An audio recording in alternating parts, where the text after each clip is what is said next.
This is Jed Disler, and welcome to the Piano Maven, your friendly podcast guide to piano recordings.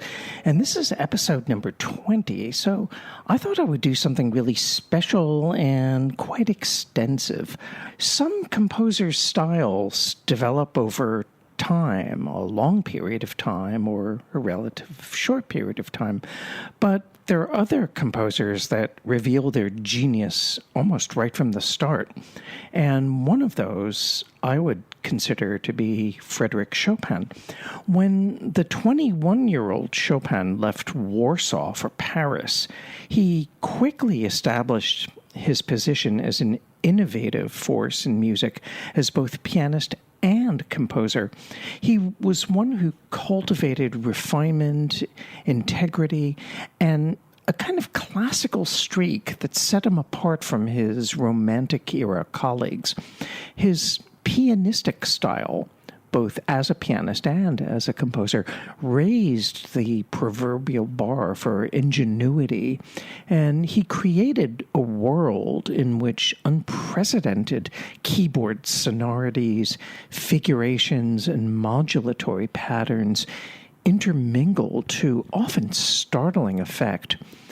So, as such, in order to play Chopin's compositions well, or even play them at all, one had to reach beyond the standard studies, exercises, and method books of that era.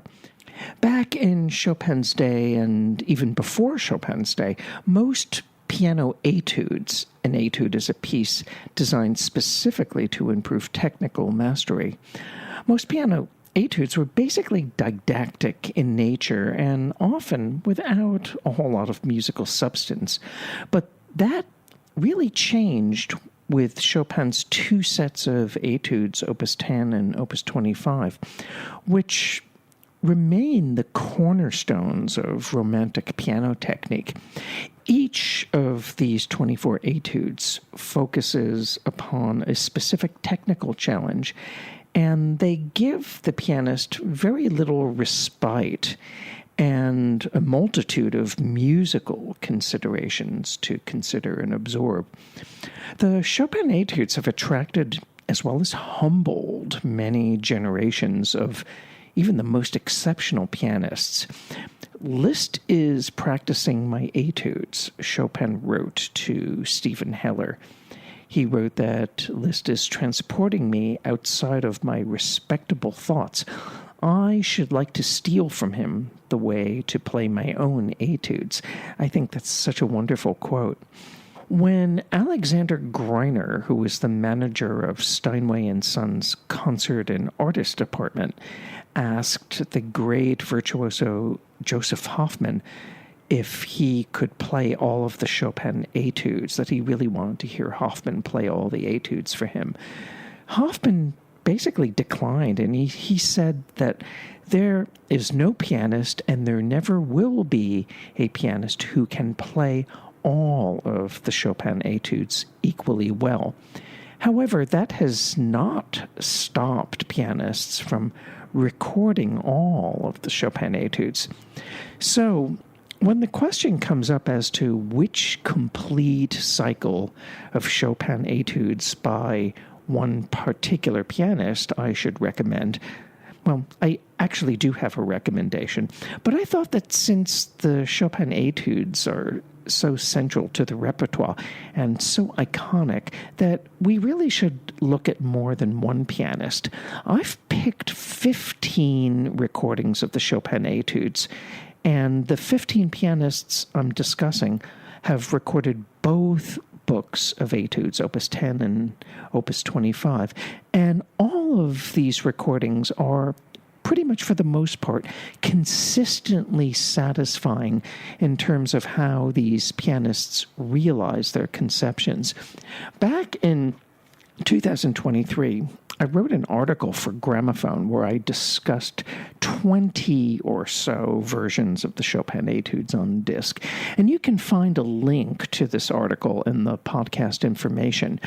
I should mention that these pianists who've recorded both the Opus 10 and Opus 15 books of Etudes have not necessarily recorded Chopin's 3 Nouvelles Etudes in addition, which are beautiful pieces, but I'm not going to include the 3 Nouvelles Etudes as part of this talk. So, for my first pianist on this 15-pianist shortlist, we have to go back to 1933 and 1934 and a Chopin Etude cycle that continues to make strong impressions on listeners for its poetry and for its daring and imagination. And the pianist is, as some of you may already have guessed, is pianist Alfred Cortot. He lived from 1877 to 1962. Now, Cortot never was an infallible technician, and there are little stumbles and wrong notes throughout his Chopin Etudes recordings. And these wrong notes still bother certain listeners and pundits, maybe understandably so. But to my mind, these mistakes really don't matter at all. And besides, there are certain etudes where Cortot is absolutely at the top of his technical game. And he always seems to hit upon the perfect tempo. He never drags the slower lyrical etudes. And he also has a fantastic way of projecting melodies so that they soar. And he always conveys a state of ecstasy. And you listen to his etude performances again and again, and you always hear new details and, wrong notes. Who really cares? I certainly don't when it comes to Cortot. And by the way, Cortot re-recorded the Etudes in 1942, and those performances also have been reissued, but they are not generally as strong as the 1933-34 versions, which have been reissued a gazillion times on CD, by the way, and I'm sure you can find them on YouTube for free. Next, we fast forward to the 1950s, and something completely different. We have a cycle of Chopin Etudes from a pianist that perhaps you would not have expected to record all of them, Paul Badura-Skoda. But he actually made an excellent performing edition of the Chopin Etudes. Now, he was a pianist whose orientation was basically in the Austro-German repertoire. He recorded the Mozart and Beethoven and Schubert sonata cycles several times over on a modern piano as well as on period instruments. And he would often record and re-record and re-record the same pieces over and over again. I think he has maybe 10,000 versions of the Schubert B-flat posthumous sonata out there. His discography is huge, and it's a huge mess trying to sort it out. I pity the prospective Paul Badura-Skoda discographer. The point is that he played a much wider range of repertoire than you would suspect, and among the many discs that he made for the Westminster label in the 1950s was the Chopin Etudes. They aren't the flashiest Chopin Etudes on the block, but there's a lot of color and nuance and sensitivity.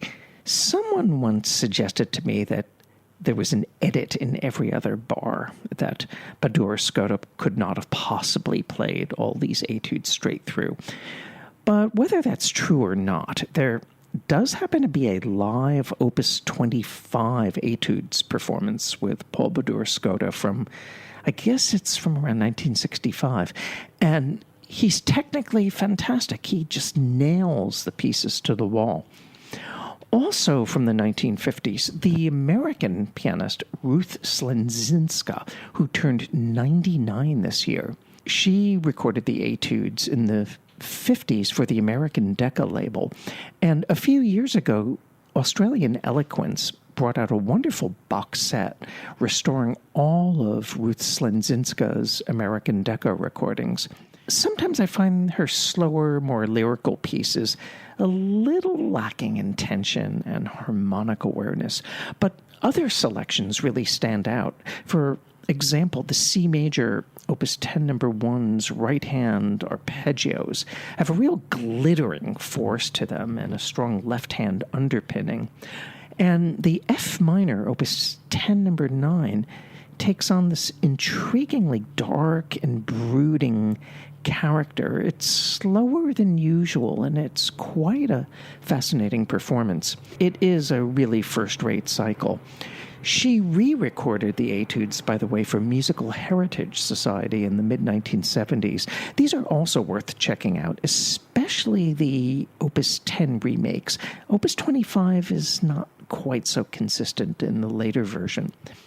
Now I'm going to talk about two artists who were among the major pianists of their generation, and both of these pianists recorded the Chopin Etudes twice. The first was Vladimir Ashkenazy. He recorded them in Russia, I think in the late 50s or early 1960s. I can't quite remember. But he was in his early 20s. And he recorded them again for Decca in the mid-1970s. And the later versions are heavier, maybe in some ways, but they're subtle and refined and maybe less impetuous. But I find his first cycle of etudes for Melodia more spontaneous and fresher and more supple. And there are certain etudes that no one has played better since, like the A minor, Opus 25, number 4, that I think is kind of a precursor to stride piano. And Ashkenazy's tempo is just inhumanly fast, yet it is controlled beyond belief. The second of these two pianists is Maurizio Pollini. I know some critics who find his early 1970s recording for Deutsche Grammophon of the Etudes cold or overly literal. I really don't hear that at all. I find that the playing has a lot of character and refinement, and technically they are absolutely impeccable. But what's interesting is that when Pollini was 18, right after he won the Chopin competition in Warsaw, he recorded the Etudes for the EMI label, but then he would not allow their release. But in 2010, the Testament label brought out this Etude cycle. I guess Pollini had relented. And they are just as technically wonderful as the Deutsche Grammophon versions, but they are a little fresher and more spontaneous. That's what I said about the earlier Ashkenazy Etudes, and I think the same goes for Pollini. I think had EMI issued these performances when they were recorded, had Pollini approved of them, I think they would have been the version of reference for a modern stereo edition of the Chopin Etudes. The American pianist John Browning was a fellow classmate of Van Cliburn's at Juilliard in the early 1950s. He studied with Rossini Levine, just as Cliburn did, and some say that he and Cliburn had a friendly rivalry, or maybe it wasn't so friendly. But I like John Browning's Chopin Etudes. I like his direct, emotionally uncluttered, sometimes hard-toned, but not insensitive interpretations. I think they've held up very well. And there's also a subtle flexibility that deserves to be noted. You have to really listen to it to pick that up. I have always liked the Chopin Etudes by the American pianist Abby Simon. He lived from 1920 until 2019. He died just a few weeks short of his 100th birthday. His etudes retain some of the old-school traits rooted in his training. He studied with David Saperton at the Curtis Institute, and Saperton, in turn, was Leopold Godowski's son-in-law. And Abby Simon does things like, for instance, he will often relax the melodic line in order to underscore a cadence or to navigate a transition. And he does all kinds of shifts in voicing and dynamics that create interesting textural effects, such as the inner voices he brings out in the Opus 10 number 2 Etudes accompaniment, or he will bring out counter melodies in the F major Opus 10 number 8. This was an etude that Vladimir Horowitz recorded, and like Horowitz, Abby Simon plays that etude's last 4 chords quietly with a diminuendo, rather than adhering to Chopin's forte marking. This was kind of an unwritten tradition, and Romantic-era pianists used to call this kind of effect a reverse accent. I would say that Abby Simon is half romantic and half modern, but he is so very authentically, and you never feel that his romanticisms are at all contrived or forced or imposed from without, which can often be the case with some of today's young pianists, and we will address that shortly. However, Abby Simon's liberties sound positively puritanical when measured alongside Georges Chiffre, whose textual transgressions and his totally freewheeling style give new meaning to the word demented. These are the most insane Chopin etudes ever recorded. I'm going to read to you what I wrote about Chiffre's etudes in gramophone, because I don't think I can improve on my description. So let me read this. I said that the Hungarian pianist gooses up fortes and pushes crescendos to the brink.